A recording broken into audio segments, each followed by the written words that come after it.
अंता के घमासान के अंदर जो परिणाम है वो ईवीएम के अंदर कैद हो चुके हैं। माना जा रहा है कि 80% के आसपास वोटिंग होगी, क्योंकि 5 बजे तक 77.17% हो चुकी है। इसमें प्लस 3 से 4% आप और कर लीजिए, समटाइम ये 5% भी होता है।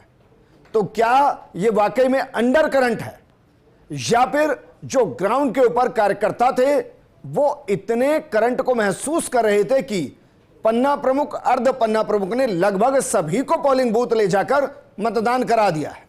इस पर बात करने के लिए नरेंद्र कटारा जी हमारे साथ हैं, प्रतीक सिंह जी हमारे साथ हैं, सुभाष शर्मा जी हैं और हमारे political editor Yogesh Sharma ji ground से मौजूद हैं। योगेश जी कहते हैं कि भाई स्टूडियो की डिबेट अलग होती है और ग्राउंड की हकीकत अलग होती है। हम डिबेट तो कर चुके हैं घंटे से, लेकिन आपसे ग्राउंड रिपोर्ट चाहते हैं कि जो 78-80% के आसपास वोटिंग है ये अंडर करंट है, या फिर जो वहां ट्रायंगल बना उस ट्रायंगल ने एक एक कार्यकर्ता को एक्टिव किया कि चलिए अपने अपने जुड़े मतदाताओं को पोलिंग बूथ लेकर जाइए।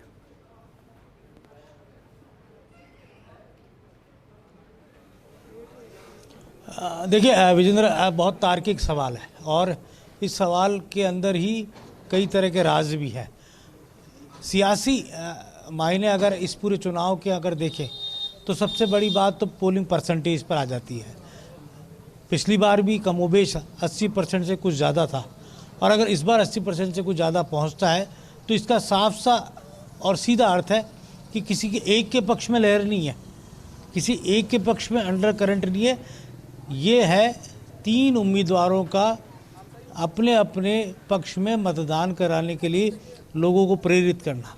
ट्रायंगुलर चुनाव होने के कारण बीजेपी के अपने उम्मीदवार के लिए पूरी ताकत लगाई, कांग्रेस ने अपने उम्मीदवार के लिए पूरी ताकत लगाई और इंडिपेंडेंट ने अपनी ताकत के जरिए ट्रायंगुलर चुनाव बनाने के लिए पूरी ताकत लगाई। जातियों की गोलबंदी इस चुनाव में नज़र आई।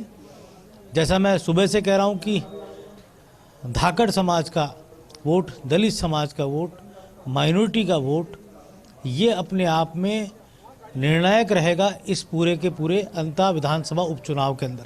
ठीक, जहाँ तक बात है भारतीय जनता पार्टी की, जब वसुंधरा राजे का यहाँ आगमन हुआ और चुनावी रणनीति के तौर पर उन्होंने यहाँ पर ख़ास तौर से नीचे तक, आपने बात पन्ना प्रमुख, अर्ध पन्ना प्रमुख की, ठीक इसी तरह वसुंधरा राजे ने इसी लाइन में जाकर 4 लेयर रणनीति पर बीजेपी यहाँ काम कर रही थी, चाहे विस्तारक हो, चाहे प्रवासी हो, चाहे प्रभारी हो, और ख़ास तौर से मंडल बूथ तक जाकर, शक्ति केंद्रों तक जाकर ये पूरी रणनीति को अमली जामा पहनाने का काम वसुंधरा राजे ने छोटी छोटी बैठकों के जरिए किया, ना कि विशाल और विराट सभाओं के जरिए। 2 बड़े रोड शो हुए, मुख्यमंत्री भजनलाल शर्मा ने पूरी ताकत यहाँ झोंकी और एक कहा जा सकता है उसके जरिए मोरपाल सुमन को ताकत और संबल मिली। तो दूसरी ओर कांग्रेस पार्टी अलग अलग नहीं दिखी। यहाँ पर कांग्रेस एक दिखी, अशोक चांदना, सचिन पायलट एक रथ पर दिखे। तो कहा जा सकता है कि पूर्व मुख्यमंत्री अशोक गहलोत ने यहाँ पर प्रमोद जैन भाया के पक्ष में टीकाराम जूली और गोविंद सिंह डोटासरा को साथ लेकर पूरी जाजम बिछाने का काम यहाँ की धरती पर किया। तो वहीं इंडिपेंडेंट नरेश मीणा के पक्ष में हनुमान बेनीवाल उतरे, तो राजेंद्र गुड़ा उतरे और समीकरणों को प्रभावित करने का काम किया। और जब आप कह रहे हो कि वोटिंग परसेंटेज, तो यहाँ पर तीनों ही जी प्रमुख तौर पर माना ही जाता है कि जो प्रमुख दल होते हैं उनकी मतदान केंद्रों के बाहर उनकी टीम होती है, उनकी टेबल्स लगती है। लेकिन यहाँ पर हमने इंडिपेंडेंट जो उम्मीदवार है उसकी भी कमोबेश सभी जगह पर टेबल देखी, उनके भी समर्थक देखे। तो इस लिहाज से ये कहा जा सकता है कि वोटिंग परसेंटेज में जो योगदान जो दिखाई देता है विजेंद्र, वो ऐसे ही नहीं दिखाई देता। उसके लिए यहाँ पर सोशल इंजीनियरिंग की गई है, और अब वो सोशल इंजीनियरिंग में 2 बड़ी बात साफ तौर पर मैं कह सकता हूँ। नरेश मीणा ने किसी एक प्रमुख दल को नुकसान पहुँचाने का काम इस चुनाव में किया है। अगर वो प्रमुख दल को नुकसान पहुँचाने में पूरी तरह कामयाब हो जाते हैं तो इस पूरे चुनाव के एक अलग ही परिणाम। ठीक है योगेश जी, तो आप स्पष्ट ही कर दीजिए भाई किसके वोट को डैमेज किया। लेकिन मैं इस अंता के इलेक्शन को लेकर थोड़ा सा कंफ्यूज हूं। पहला तो मैं इस बात को लेकर कि ये जो इलेक्शन है योगेश जी, ये मुद्दों का इलेक्शन है, जो अमूमन जहां जातिगत आधार हो जाता है वहां मुद्दे गौण हो जाते हैं। दूसरा, क्या ये चेहरों का इलेक्शन है? अगर चेहरे हैं तो मोरपाल सुमन वहां के बेहद सिंपल और साधारण चेहरे हैं।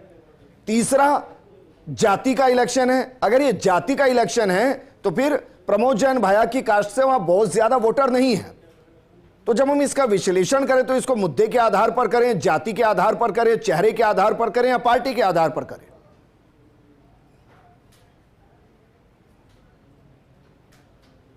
बिल्कुल सही है। और अब हम उस टीम से भी आपको रूबरू कराएंगे पूरे दिन जिसने अंतः विधानसभा उपचुनाव में मशक्कत की। वो टीम जो हमारे साथ खड़ी है, आप देख सकते हैं, भंवर चारण है, कोटा के हमारे एडिटर हैं, पूरे ज़िले को ये देखते हैं, संभाग को देखते हैं और साथ में पूरी टीम है। और हम बात करेंगे सबसे पहले भंवर चारण जी से। लगातार आप भी सुबह से देख रहे थे, ये चुनाव बहुत दिलचस्प आपको भी लगा होगा और ट्रायंगुलर फाइट ने यहाँ पर वोटिंग परसेंटेज को भी एक अलग तरह का शेप देने का काम किया। तो किस तरह से मिजाज दिखा? देखिए, मिजाज तो बार बार ऐसा लगा योगेश जी कि ऐसा लगता था कि कोई अवधारणा अगर किसी आधार पर बनाने की कोशिश कर रहे थे तो वो 360 डिग्री घूम रही थी।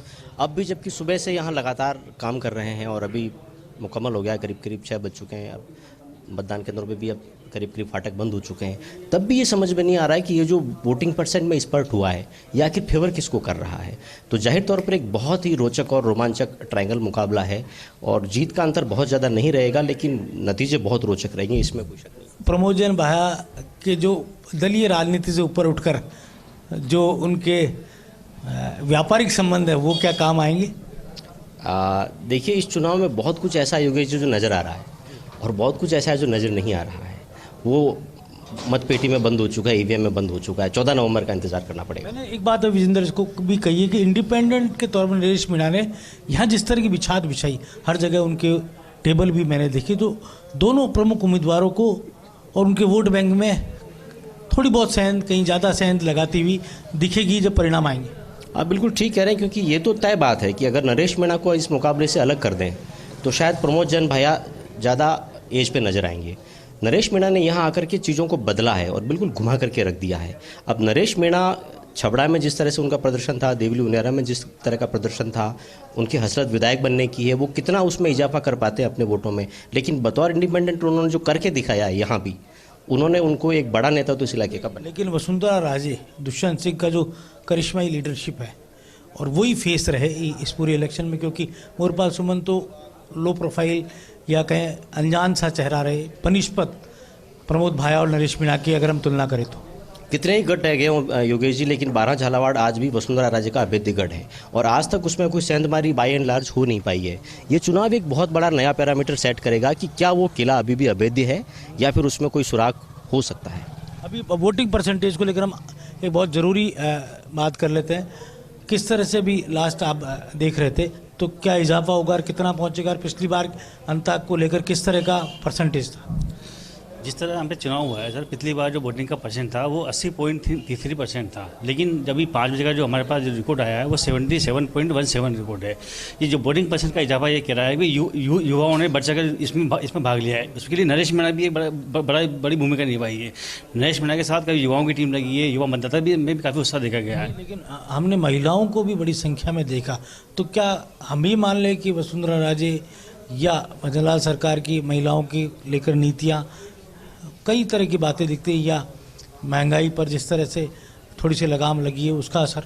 इससे पहले भी कई चुनाव हुए हैं बारां जिले में। वसुंधरा राजे सिंधिया लगातार 7 से 8 दिन से बारां में हैं और लगातार कार्यकर्ताओं से फीडबैक लेती हुई नजर आ रही हैं। फील्ड में भी वो रही है, अंतर शीर्ष वाली मांगों में लगातार उन्होंने मंडल की बैठक ली। मंडल की बैठक लेने के बाद उन्होंने महिला मोर्चा की नेताओं से चर्चा की। आप लोकल यहाँ के पूरा देखते हैं समीकरणों को, मांग रोल शीर्ष वाली, ये वो बेल्ट है जो चुनावी समीकरणों को प्रभावित करता है। यहाँ पर हार जीत का अंतर किसी भी दल का वो एक तरह से रिजल्ट को तय कर देता है। एक प्रमोद जैन भाया जो कांग्रेस के प्रत्याशी हैं, उन्होंने लगभग 3 से 4 चुनाव लड़े हैं।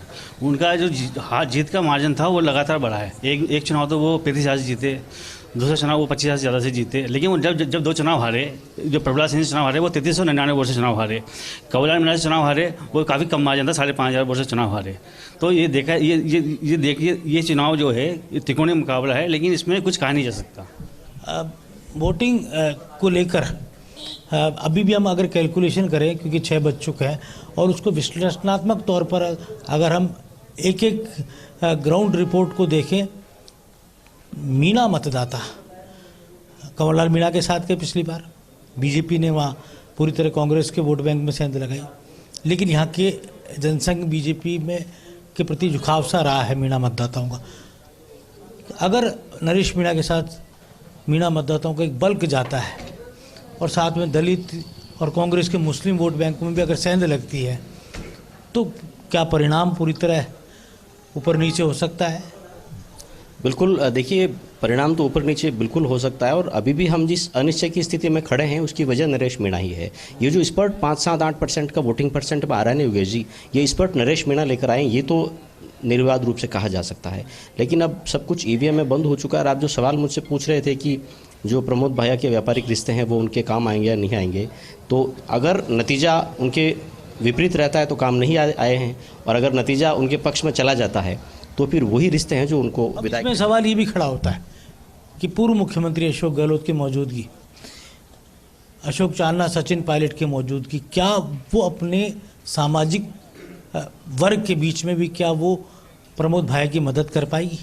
देखिए, बहुत अच्छा सवाल पूछा आपने। बीजेपी क्या कर सकती थी? 2 बार आकर के मुख्यमंत्री भजनलाल शर्मा रोड शो कर गए, पूर्व मुख्यमंत्री ने वसुंधरा रजनिया कैंप भी कर लिया, कोई बड़ा नेता ऐसा नहीं डिप्टी सीएम समेत जो कि यहाँ आकर के जिसने कैंपेन नहीं किया हो। और मदन राठौड़ का एक बयान मैं आपको याद दिलाऊं जो उन्होंने सर्किट हाउस कोटा में दिया था। उनसे पूछा गया कि कैबिनेट विस्तार कब होने जा रहा है, तो उन्होंने कहा उपचुनाव के बाद ही होगा, हो सकता है अंतावाला जीत जाए तो उसका भी नंबर आ जाए। तो संकेत ये तक कर गई बीजेपी कि अगर आपने यहाँ से बीजेपी का विधायक बनाया तो उसको कैबिनेट में भी जगह मिल सकती है, जो जाहिर तौर पर इलाके की तरक्की के लिए एक बड़ा एक संकेत था। कांग्रेस ने भी कोई कसर तो रखी नहीं है। माली जो कि यहाँ सबसे बड़ी तादाद में एक जाति वर्ग है, मुख्यमंत्री पूर्व मुख्यमंत्री रहे अशोक गहलोत यहाँ 2 बार प्रचार करने आए, तो वो कितना वो फायदा कर पाए कांग्रेस के लिए, या कितना वोट वो मालियों का दिला पाए प्रमोद जैन भाया को? क्योंकि वैश्य मतदाता या जनरल कास्ट का मतदाता वो एक तरह से बीजेपी का वोट बैंक माना जाता रहा है। यहाँ जरूर प्रमोद जैन भाया उस वोट बैंक में सेंध लगाते रहे हमेशा, लेकिन फिर भी हम ये कह सकते हैं कि मूल ओबीसी वो बीजेपी के साथ खड़ा रहा है। तो ऐसे में जो धाकड़ वोटों का तिलिस्म है, मैं बार बार सुबह से ये सुन रहा हूँ कि धाकड़ वोट और धाकड़ वोट जिधर जाएगा वो दल चुनाव जीतेगा। तो क्या धाकड़ वोटों को लेकर शिवराज सिंह चौहान का वीडियो आया था, जैसा अभी कुछ देर पहले ऐश्वर बता रहे थे, हीरालाल नागर का वीडियो आया था, हालांकि हीरालाल नागर ग्राउंड पे नहीं दिखे यहाँ। तो क्या लगता है कि ये जो वोट बैंक है इसमें कांग्रेस सेंध लगा पाएगी, या बीजेपी इसको मेंटेन करके रखेगी, या फिर नरेश मीणा भी इसमें सेंध लगा लेंगे? देखिए, आपको थोड़ा सा करेक्ट करूं, हीरालाल नागर नहीं दिखे और मदन दिलावर भी नहीं दिखे, और दोनों का जो मूल गांव है वो इसी इलाके में है। तो वो एक खैर दूसरा सवाल है, लेकिन आपका मूल सवाल धाकड़ वोट बैंक का था। मैं सुबह से इस बात को एनालिसिस करने की कोशिश कर रहा हूँ कि धाकड़, गुजर, नागर, मालव जो कि खेतिहर कौमें और ओबीसी वर्ग की कौमें एक ही जाति वर्ग से आती है, उसमें आप किराड़ को भी शामिल कर लो, थोड़ा बहुत यादव को भी शामिल कर लो, अहीर को भी शामिल कर लो। मुझे लगता है ये डिवाइड है योगेश जी, और वो डिवाइड जिस तरफ प्लस कर रहा है वो कैंडिडेट बहुत बड़े मार्जिन पे है, क्योंकि ये एक ऐसा वोट बैंक है जो बहुत हद तक निर्णायक वोट बैंक है। वापस जिस तरह से आएंगे